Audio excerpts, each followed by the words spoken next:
ठीक है, तो ऑल राइट बच्चों, हम लोग कल लगा रहे थे एनसीईआरटी की एक्सरसाइज 1.1, जिसके अंतर्गत हम लोगों ने क्वेश्चन नंबर 1, 2 और 3 को डिटेल्ड रूप से देख लिया था। क्या करा था? डिटेल रूप से देख लिया। ठीक है, मतलब कि क्वेश्चन नंबर 1 और 2 और 3 हो गए थे।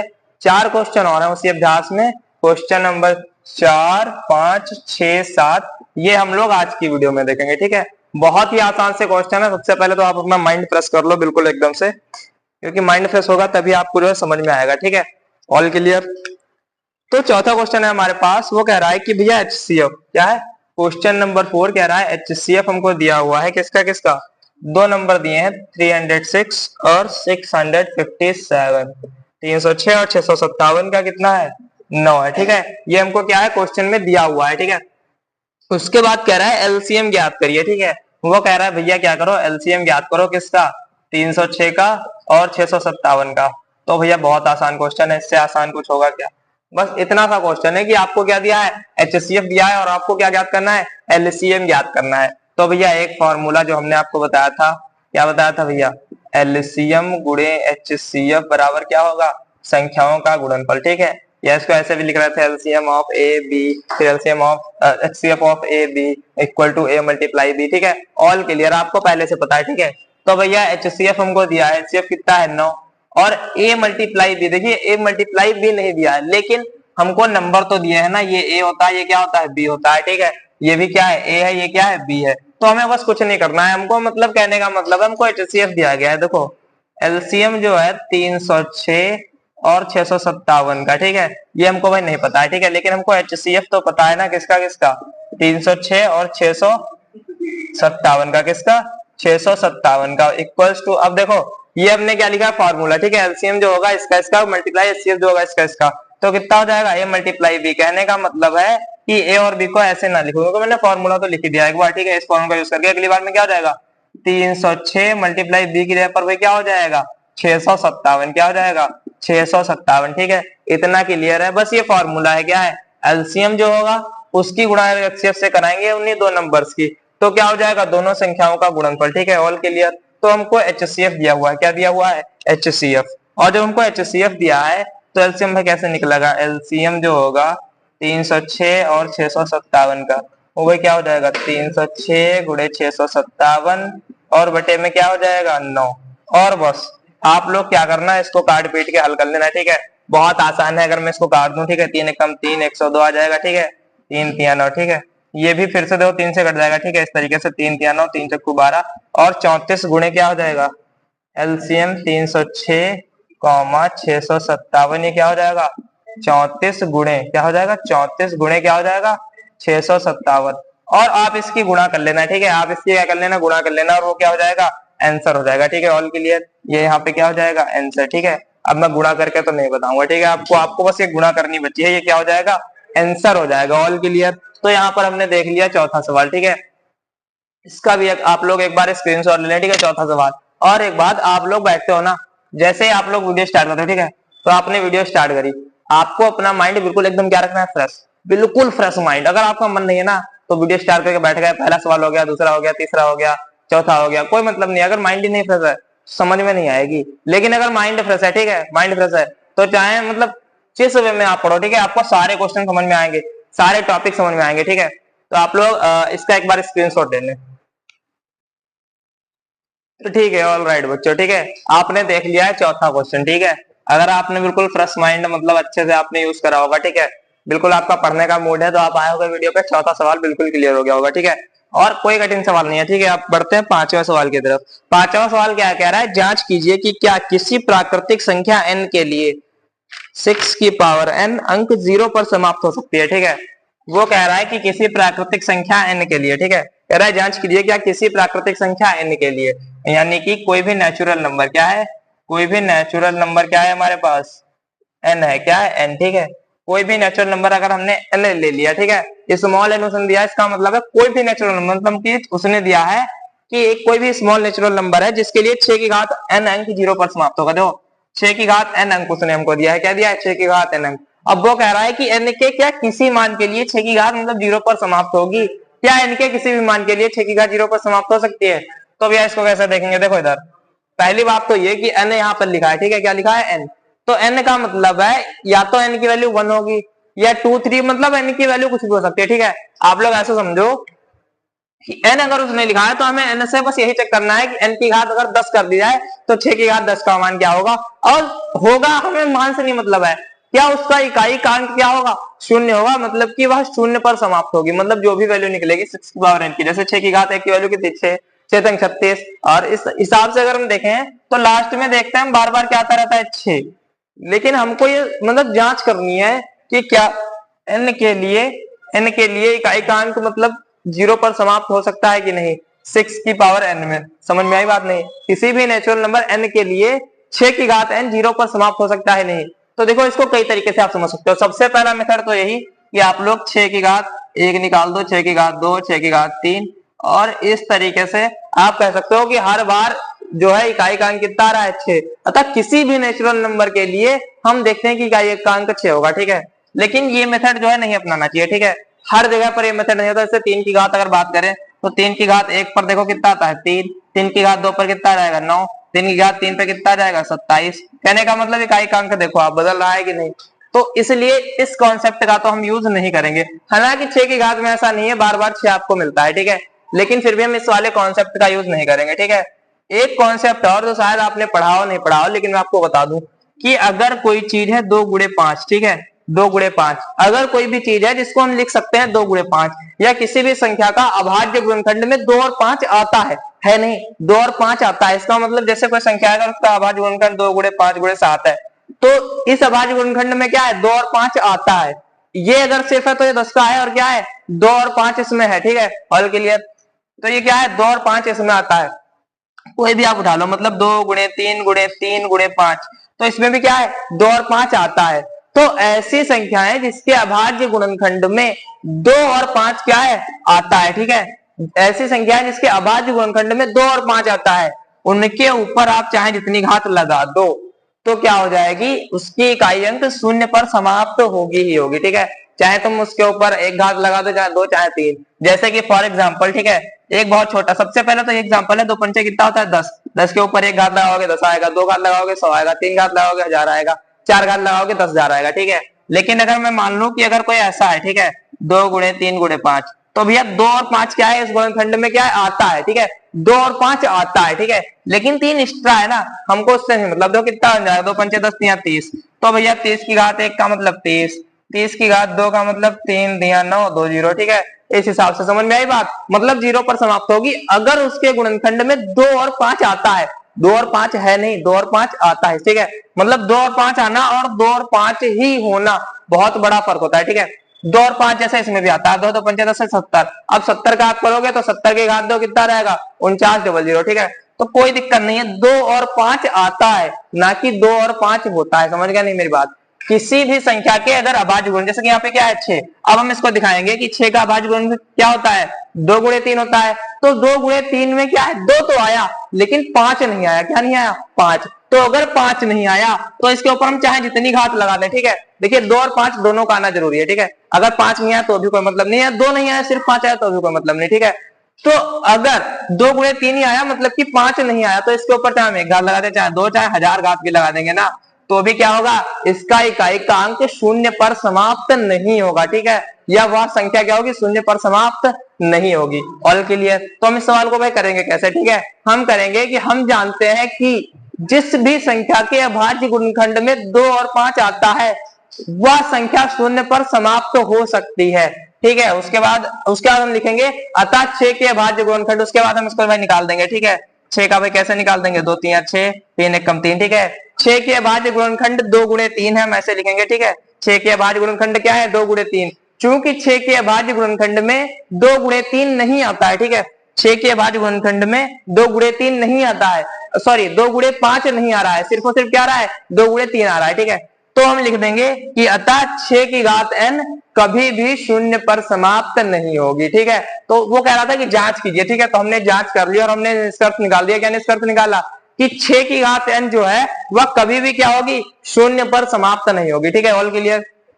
सवाल करने का बहुत सिंपल मेथड है, ठीक है, मैंने इतना आपको समझाने के लिए लिखा है, सवाल बहुत सिंपल है, ठीक है, आप पहले लिख लो, ठीक है, किसी भी नेचुरल नंबर n के लिए क्वेश्चन आपने नोट करा, ठीक है। उसके बाद आप लिखोगे, ठीक है, कि हम जानते हैं कि जिस भी संख्या के अभाज्य गुणनखंड में 2 और 5 आता है वह संख्या शून्य पर समाप्त हो सकती है, ठीक है। उसके बाद हम देखेंगे अर्थात 6 के अभाज्य गुणनखंड क्या होंगे, उसके बाद हम इतना सवाल लगाएंगे, ठीक है। फिर हम लिखेंगे 6 के अभाज्य गुणनखंड क्या है, 2 गुणे 3। तो हम लिख देंगे चूंकि 6 के अभाज्य गुणनखंड में 2 और 5 नहीं आता है, सिर्फ 2 आ रहा है, ठीक है। तो हम लिख देंगे 2 और 5 नहीं आता है, इसलिए संख्या 6 की घात n कभी भी शून्य पर समाप्त नहीं होगी, ठीक है। All clear. आई होप आपको ये क्वेश्चन तो बिल्कुल समझ में आएगा, ठीक है। इसी बात पे एक लाइक ठोक दो, ठीक है, और अपने एक फ्रेंड को क्या कर दो, शेयर कर दो। और ये एक ऐसा क्वेश्चन है, ठीक है, मोस्ट ऑफ द बच्चों को जल्दी समझ में नहीं आता है, लेकिन ये जो कॉन्सेप्ट है कौन सा, 2 गुणे 5, मतलब कि 2 गुणे 5 के ऊपर चाहे तुम n घात रख दो, ठीक है, चाहे इसके साथ में कोई अंदर कोई भी डिजिट भी हो, ठीक है। मतलब 2 गुणे 5 के साथ में कोई अंदर मान लो कोई क्यूब भी है, ठीक है, कोई मतलब नहीं है। 2 गुणे 5 और साथ में चाहे जितना उसकी घात n होगी शून्य पर समाप्त होगा। ऑल के लिए, ठीक है। आप लोग इसका एक बार स्क्रीनशॉट ले लें, ठीक है। ठीक है, ऑल राइट बच्चों, चौथा और पांचवा क्वेश्चन हो गया है, ठीक है। चौथा और पांचवा क्वेश्चन, ठीक है, चौथा और पांचवा। और अब बारी है किसकी, छठे की, ठीक है। छठा क्वेश्चन बहुत आसान है, मैं तो इसके लगाने के बहुत सारे तरीके आपको बता दूंगा, ठीक है। लेकिन जो तरीका यूज होता है, ठीक है, जो आपने सीखा है भाज्य संख्या क्या होती है, अभाज्य संख्या क्या होती है, ठीक है, उस तरीके से हम लोग इसको सीखेंगे, ठीक है। तो भाई छठा सवाल क्या कह रहा है, व्याख्या कीजिए की, कह रहा है व्याख्या कीजिए की 7 मल्टीप्लाई 11 मल्टीप्लाई 13 प्लस 13 एंड, मतलब और दूसरी उसने एक संख्या दी है, क्या दी है, 7 गुणे 6 गुणे 5 गुणे, वाह, 7 गुणे 6 गुणे 5 गुणे 4 गुणे 3 गुणे 2 गुणे 1, इतना दिया है। और फिर उसने क्या दिया है, +5 भाज्य संख्याएं हैं, ठीक है। भाज्य संख्याएं क्यों है, ठीक है, उसने कहा दिया क्या है, भाज्य संख्याएं क्यों है, भाज्य संख्याएं क्यों है, ठीक है। तो मैंने है नहीं लिखा, क्यों कर दिया, ठीक है। क्वेश्चन ये है हमारा कि 7 मल्टीप्लाई 11 मल्टीप्लाई 13 प्लस 13 और 7 multiply 6 multiply 5 multiply 4 multiply 3 multiply 2 multiply 1 plus 5, ये दोनों क्या है, भाज्य संख्याएं क्यों है। पहली बात तो यहाँ पर आपको आंसर दिख गया, भाज्य संख्याएं क्यों है का मतलब भाज्य संख्याएं हैं और हमको बस दिखाना है कि ये क्या है, भाज्य संख्याएं कैसे हैं, ठीक है। अगर वो क्वेश्चन ऐसे करता कि जांच कीजिए कि ये भाज्य संख्या है या अभाज्य संख्या है, तो थोड़ा सा हमें जैसे नहीं पता आपको, तो आपको सोचना पड़ेगा भाज्य या अभाज्य, ठीक है। लेकिन अगर आप जीनियस हो, आपको ट्रिक आती है, हर चीज आती है, तो बहुत आसान, ठीक है। सबसे पहला तो तरीका ये है, ठीक है, आपको क्या है, भाज्य संख्याएं क्यों है। देखिए क्यों दिखाने के लिए हम ये भी कर सकते हैं कि हम इसको क्या कर ले, सॉल्व कर ले, 77 आएगा, उसकी 13 से गुणा कर ले, फिर 13 जोड़ दे, और मैं बता दूं उसको 13 से भाग देना, पूर्णता विभाजित हो जाएगी और आप बता दो अतः ये भाज्य संख्या है। लेकिन ये तरीका बिल्कुल एफर्ट नहीं करूंगा, ठीक है, क्योंकि भाई कब तक ऐसे करोगे भाई, मतलब पूरा क्वेश्चन सॉल्व कर लो। मान लो भी ये क्वेश्चन है, इसमें आगे मान लो 20 तक इसमें गुणा लिख दी जाए, 7 गुणे 8 गुणे 9 गुणे 10, इस तरीके से, ठीक है। अब भाई आप पहले 20 तक गुणा करोगे, क्या अंकों की, पहले 20 तक गुणा करोगे, फिर उसमें 5 जोड़ोगे, और उसके बाद मैं आपको बता दूं कि ठीक है 5 से भाग करके देख लो, या आप खुद ही करने बैठे देखा, ठीक है 2 से नहीं कट रही, 3 से नहीं कट रही, 4 से नहीं कट रही, 5 से नहीं, मतलब 5 से कटेगी कटेगी, वो फिक्स है, ठीक है। तो आपने देखा, पहले आपने क्या करी, 20 तक की गुणा करी, फिर आपने उसमें 5 जोड़े, और फिर आपने देखा उसको विभाजित करके 5 से कट गई, ठीक है भैया ये क्या है, भाज्य संख्या है, वो 5 से भाज्य है। तो भैया ये कॉन्सेप्ट मतलब कि है, तो हम क्या तो सकते हैं, लेकिन बिल्कुल एफर्ट नहीं करते कि ये वाला कॉन्सेप्ट क्या करो, यूज करो, क्योंकि भाई अभी तो 7 तक ही गुणा है। मैं वही बता रहा हूँ ना कि यार 20 तक या 50 तक मान लो ऐसे करके अंक लिख दिया है, ठीक है, 7 गुणे 8 गुणे 9 गुणे 10 ऐसे करके मान लो 50 तक गुणा लिख दी जाए, तो भैया पेपर खत्म हो जाएगा। क्या गुणा करते बैठोगे, नहीं करते बैठेंगे, ठीक है। हम लोग क्वेश्चन को समझेंगे। सबसे पहली तो बात कि भाज्य संख्याएं क्या होती है, ठीक है। भाज्य संख्याएं मतलब किसी ना किसी से कट जाए, ठीक है, किसी ना किसी से कट जाए, ठीक है। जरूरी नहीं 2 से कटे, 3 से कटे, 8 से कटे, चाहे जिससे कटे, ठीक है, लेकिन किसी ना किसी से कट जरूर जाए, समझ में आई। तो हमको दिखाना है भाज्य संख्या क्यों है। तो हम अगर ध्यान दें कि भाज्य संख्याएं क्या होंगी, जैसे कि अगर कोई संख्या है q, अगर कोई संख्या है q और वह क्या है, अभाज्य, तो जैसे ही इसमें किसी भी मान लो दूसरे नंबर की गुणा करेंगे, जो 2 या 3 की या 4 की, ठीक है, मान ले मैंने क्या किससे गुणा करी, दूसरा नंबर क्या है b, तो b q जो डिजिट आएगा, b की वैल्यू मान लेते हैं कितनी है 2, q की वैल्यू कुछ भी हो, तो ये b q की गुणा निकल के आएगी, वो क्या बन जाएगी, भाज्य संख्या। मतलब दो संख्याओं का अगर गुणनफल है तो क्या होगी, भाज्य संख्या तो बन जाएगी। बस वो ऐसा नहीं होना चाहिए कि 1 गुणे 13, तो थोड़ी ना भाई भाज्य संख्या बनेगी, है कि नहीं, समझ गए नहीं मेरी बात है।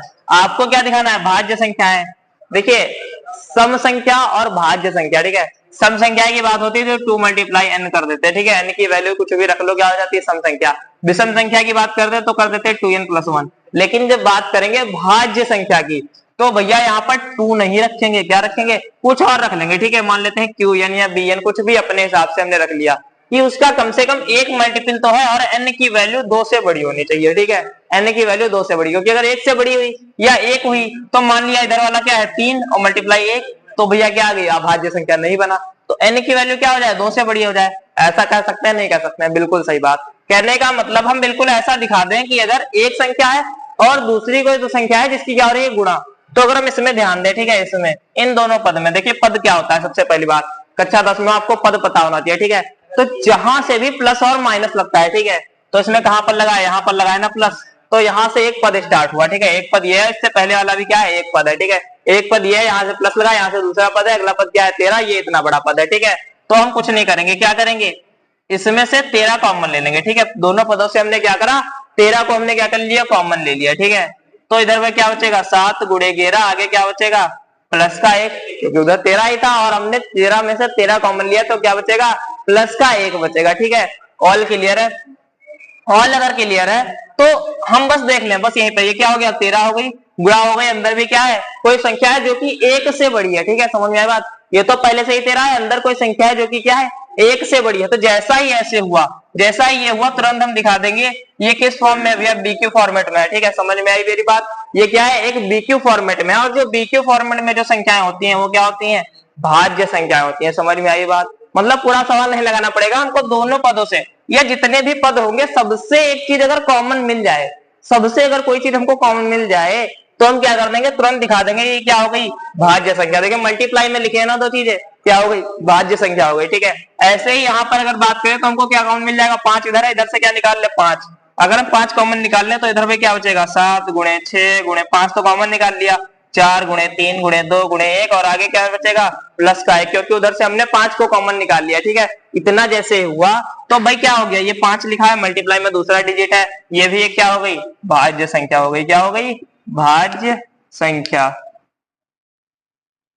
भाज्य संख्या हो गई, ठीक है। ऑल क्लियर, बस हमको ये जांच करना था, क्या था सॉरी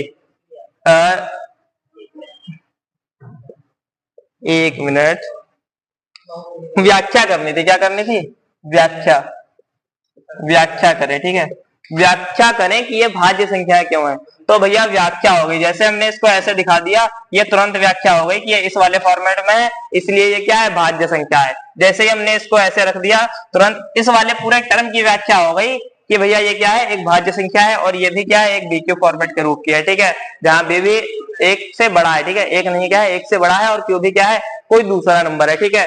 और राइट आपको छठा क्वेश्चन तो समझ में आया होगा, ठीक है।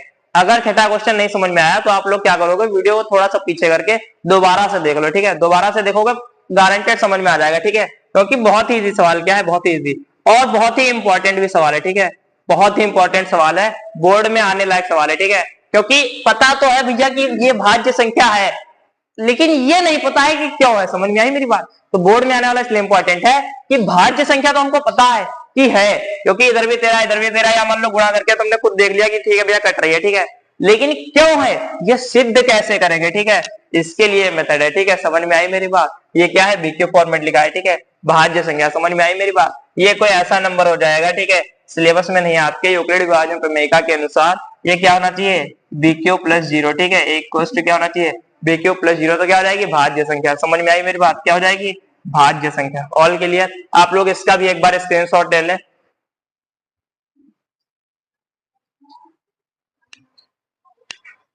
ठीक है। ऑल राइट बच्चों, last question of the first exercise, ठीक है, 1.1 एक्सरसाइज जो हमारी चल रही थी एक्सरसाइज 1.1 उसका क्या है लास्ट क्वेश्चन है, ठीक है, क्या है क्वेश्चन नंबर 7 और ये क्या है लास्ट क्वेश्चन, ठीक है। और ये क्वेश्चन मुझे बहुत ही बढ़िया लगा, क्या लगा बहुत ही बढ़िया, ठीक है, बढ़िया इसलिए है क्योंकि एक पहले ही वीडियो आ चुकी है जिसमें मैं इस तरीके का एक क्वेश्चन आपको बता चुका हूँ फुल डिटेल, मतलब कि कोई दिक्कत नहीं है उस क्वेश्चन से, ठीक है। इस क्वेश्चन को तो देख के बिल्कुल हलवा लगेगा अगर आपने वो वाली वीडियो मेरी देखी है, ठीक है, चिंता मत करो, आई बटन पे लिंक मिल जाएगा, नीचे डिस्क्रिप्शन बॉक्स में भी मैं लिंक डाल दूंगा, ठीक है, उस वाले वीडियो का, वो वीडियो अगर आपने देख ली तो इस सवाल में तो कोई दिक्कत नहीं है, ठीक है। क्या सवाल है अब मैं दिखाता हूँ, ठीक है, किसी खेल के मैदान में चारों ओर एक वृत्ताकार पथ है, ठीक है। कोई खेल का मैदान है जिसमें क्या है, चारों ओर एक वृत्ताकार पथ है, ठीक है। मैदान भाई देखो कैसा होगा, खेल का मैदान ऐसा है, देखो चारों ओर, ठीक है। खेल का मैदान ऐसा है जिसमें क्या है, एक वृत्ताकार पथ है, कुछ इस तरीके से, मतलब पथ होना चाहिए, ठीक है। इस तरीके से क्या होगा, वृत्ताकार पथ होगा, ठीक है। ऑल क्लियर, इतना क्लियर है। इतना लिखा था सवाल में कि किसी खेल के मैदान में चारों ओर एक वृत्ताकार पथ है, ठीक है। ये ऐसा मान लो बीच में खेल का मैदान है, इसके चारों ओर क्या है, वृत्ताकार पथ है, ठीक है। तब भी कोई दिक्कत नहीं है, ठीक है। फिर कह रहा है इस मैदान का एक चक्कर लगाने में सोनिया को 18 मिनट लगते हैं, ठीक है। एक लड़की है, क्या है, सोनिया। सोनिया को एक चक्कर लगाने में कितना मिनट समय लगता है, 18 मिनट, ठीक है। 18 मिनट का समय लगता है। जबकि इस मैदान का एक चक्कर लगाने में रवि को 12 मिनट लगते हैं, ठीक है। रवि रवि को कितना टाइम लगता है भाई, 12 मिनट। कितना लगता है, 12 मिनट। उसके बाद कह रहा है मान लीजिए कि वो दोनों एक ही स्थान और एक ही समय पर चलना प्रारंभ करके एक ही दिशा में चलते हैं, कितने समय बाद वे पुनः प्रारंभिक स्थान पर मिलेंगे, ठीक है। मान लेते हैं ये क्या है, प्रारंभिक पॉइंट है, यहाँ पर ये दो लोग हैं, ठीक है।